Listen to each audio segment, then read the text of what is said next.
Assalamualaikum warahmatullahi wabarakatuh.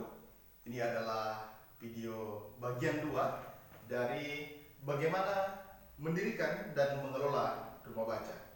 Kemarin saya telah menjelaskan tentang beberapa hal yang berkenaan dengan cara mendirikan dan mengelola rumah baca. Tapi sebelumnya saya ingin menyampaikan bahwa demi perkembangan dari channel YouTube ini, saya berharap Anda bisa like dan mensubscribe channel YouTube yang saya gunakan ini. Dan vlog ini disponsori oleh Kopi Topidi yang merupakan produksi lokal Sulawesi Selatan, khususnya di Kabupaten Goa. Anda bisa klik di Google dan nanti di bagian komentar akan diposting orang yang memproduksi, memasarkan dari Kopi Topidi ini. Baik, sahabat-sahabat sekalian, perpustakaan sekarang itu cenderung berkembang pada literasi inklusi istilahnya, atau perpustakaan inklusi, di mana perpustakaan bukan hanya dianggap sebagai sebuah tempat untuk mendapatkan dan membaca buku, akan tetapi juga digunakan untuk bagaimana dia menjadi ruang pembelajaran yang lebih luas untuk meningkatkan kesejahteraan kita di dalam kehidupan. Baik, saya Andika Opasumare Mawangka, pegiat literasi Sulawesi Selatan yang bergabung di Rumah Forum Literasi Sulawesi Selatan, dan kami sedang syuting di Gedung Elsim, Lembaga Studi Informasi dan Media Massa Makassar. Kemarin saya sudah menjelaskan bahwa untuk memulai rumah baca kita tidak mulai dari buku, tapi kita mulai dari orang atau relawan. Karena setersedia apapun buku banyaknya, tapi jika tidak ada orang yang mau menghabiskan waktunya, memanfaatkan waktunya untuk mengelola rumah baca tersebut atau perpustakaan tersebut, maka perpustakaan tersebut akan mati. Seperti yang telah kita lihat, bagaimana matinya, stagnannya, tidak berkembangnya perpustakaan-perpustakaan desa yang ada di Indonesia secara umum. Kedua, setelah kita memilih tempat atau mode gerakan, baru kita masuk pada tahapan ketiga, yakni buku. Berikutnya adalah kreativitas. Bagaimana seseorang bisa melakukan gerakan-gerakan kreatif pada rumah bacanya, sehingga itu bisa menarik perhatian anak-anak atau siapapun untuk membaca buku di sana. Seperti di beberapa tempat di Indonesia secara umum, banyak rumah baca dia padukan rumah bacanya menjadi tempat bermain, sehingga menjadi tempat yang menyenangkan anak-anak mau bermain ke rumah bacanya. Permainan-permainan tradisional, atau seperti di beberapa rumah baca juga mengajarkan life skill seperti membuat kerajinan tangan, mengelola kue, membuat kue dan seterusnya, sehingga yang disebut dengan rumah baca itu bukan hanya sekedar buku saja, tapi dia bisa mengembangkan hal-hal yang lain. Hal lain adalah rumah baca atau rumah literasi di daerah-daerah sekarang cenderung berkembang pada pelatihan life skill. Nah, kenapa orang tidak ke perpustakaan? Karena dia menganggap bahwa dia tidak menemukan apa yang diinginkannya. Dia tidak menemukan sesuatu yang bisa bermanfaat bagi dirinya.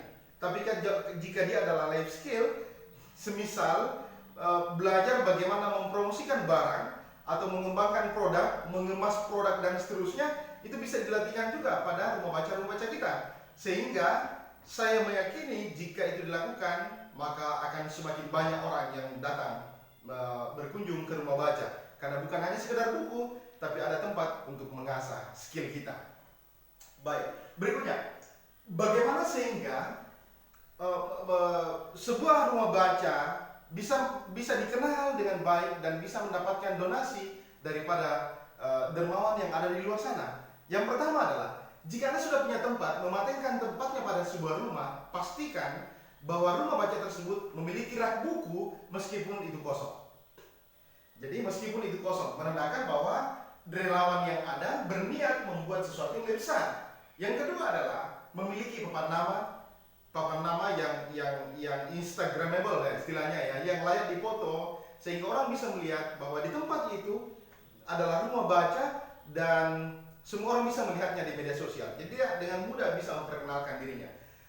Berikutnya adalah ada anak yang datang bermain ke tempat tersebut, atau ada orang yang beraktivitas pada rumah baca tersebut, sehingga publik di luar sana, pengguna media sosial bisa melihat bahwa betul di tempat itu, di rumah baca itu yang memiliki papan nama yang ini, ada rak buku yang kosong, itu berkumpul orang di sana tapi tidak ada buku. Nah, itu bagian dari salah satu strategi untuk merayu para dermawan, para donatur untuk menyumbangkan buku-bukunya.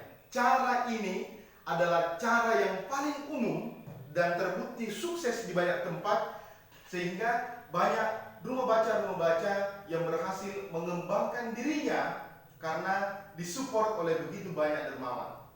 Ada juga cara lain adalah ada penggiat literasi atau pengelola rumah baca yang berhasil mendapatkan donasi dari perantau-perantau di luar kampungnya. Jadi orang-orang sukses yang merantau dari kampung A misalnya, di desa terpencil A, orang-orang sukses merantau itu dia hubungi bahwa di kampung kita ada rumah baca. Nah, biasanya dijelaskan dengan baik, dan dermawan-dermawan, orang-orang sukses di luar kampung ini tentunya ingin melihat kampungnya dengan baik. Sehingga mereka bisa termotivasi, apakah dia mengirimkan dana untuk membeli buku, atau buku ikro, atau buku, pulpen, pensil, apa dan sebagainya, untuk lebih mengembangkan lagi anak-anak yang bermain pada rumah baca tersebut. Pada intinya adalah untuk membangun empati, menyatakan eksistensi atau keberadaan rumah baca kita agar dikenal publik lebih luas, harus secara intens menyampaikan itu kepada publik lewat media sosial.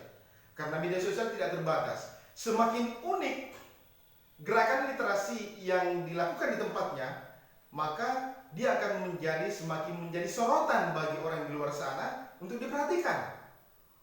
Kita bisa melihat bagaimana orang-orang di Papua ada yang berjalan keluar masuk hutan itu menggunakan ransel buku, karena orang merasa tersentuh dengan gerakan serius yang dilakukannya. Ada orang yang dengan tulus mau kemana-mana membawa buku dengan ranselnya, akhirnya dia mendapatkan donasi yang begitu banyak.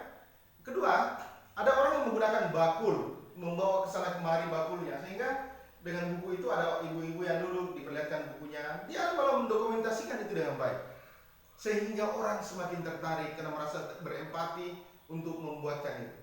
Saya ada satu gerakan yang sangat luar biasa yang saya sangat ingat ya, di daerah Enrekang ada rumah pohon pustaka. Jadi ada rumah baca yang dibangun dari 2 batang pohon mangga yang dikelola oleh saudara Edwin. Anda bisa melihat itu di YouTube ya, di para situs yang lain. Rumah baca pohon. Itu awalnya dia membuat rumah bacanya di pohon mangga itu, melekat pada pohon mangga. Sekarang dia berkembang menjadi berlantai 3 kalau tidak salah, dan buku-buku itu mengalir ke sana. Dan orang-orang juga semakin senang ke sana karena dia membuat hal-hal yang berbeda. Misalnya menyuguhkan kopi asli tanpa gula pada saat kita berkunjung ke sana. Saya meyakini bahwa selain Edwin dengan pola yang unik itu, seperti Ridwan Alimuddin di Sulawesi Barat, dia menggunakan perahunya, dan itu menjadi salah satu yang sangat terkenal di Indonesia ya, karena diliput sampai media-media luar negeri karena dia menggunakan perahu untuk berkeliling-keliling di banyak wilayah di Sulawesi ini, bahkan Sulawesi Tenggara, dia dari Sulawesi Barat ke Sulawesi Tenggara berlayar itu, dan itu menjadi perhatian dunia. Dan semakin banyak orang yang berdonasi ke Ridwan Alimuddin, baik ke Nusa Pustaka yang dikelolanya maupun ke perahunya. Dan ini adalah pola-pola gerakan yang menginspirasi kita agar kita juga membuat gerakan-gerakan yang lebih unik. Kenapa tidak misalnya setiap kabupaten yang ada lembaga-lembaga eksternal mahasiswa itu merumuskan secara kreatif bentuk-bentuk gerakan tertentu yang lain. Menyiapkan misalnya buku di spot-spot wisata, di perbukitan misalnya, atau menyiapkan perpustakaan di tempat wisata seperti Toraja atau Pantai Bira misalnya di Bulukumba. Itu menjadi hal-hal yang baik untuk menginspirasi orang bahwa ketika Anda menikmati sunset misalnya, atau Anda menikmati sunrise, Anda juga bisa mendapatkan buku-buku secara gratis di perpustakaan yang tersedia pada ruang-ruang publik itu. Keberanian kita untuk mencoba, karena yang namanya kreativitas itu tidak ada yang menjadi kreativitas itu temuan. Tidak mesti harus sama antara satu kota, satu rumah baca dengan rumah baca yang lain. Orang bisa menemukan strateginya sendiri berdasarkan kecenderungan masyarakatnya seperti apa. Kalau di kampung saya, misalnya salah satu kampung saya di Bulukumba, namanya Desa Garama, itu ada sebuah baruga, bangunan yang digunakan oleh orang-orang untuk rapat, tapi di ruang dalamnya itu dibuat rak-rak buku, sehingga anak-anak yang datang bermain di halaman kantor desa sore hari itu juga bisa melihat buku-buku yang dikelola oleh Karang Taruna. Jadi Karang Taruna juga bisa menjadi bagian yang digunakan untuk meningkatkan sumber daya. Sekali lagi saya ingatkan kawan-kawan sekalian, setiap gerakan ini harus dievaluasi. Sebulan sekali dievaluasi untuk semakin menarik orang apa yang harus dilakukan agar orang mau menyentuh buku. Sekali lagi, evaluasi dan konsistensi berbuat kebajikan. Assalamualaikum.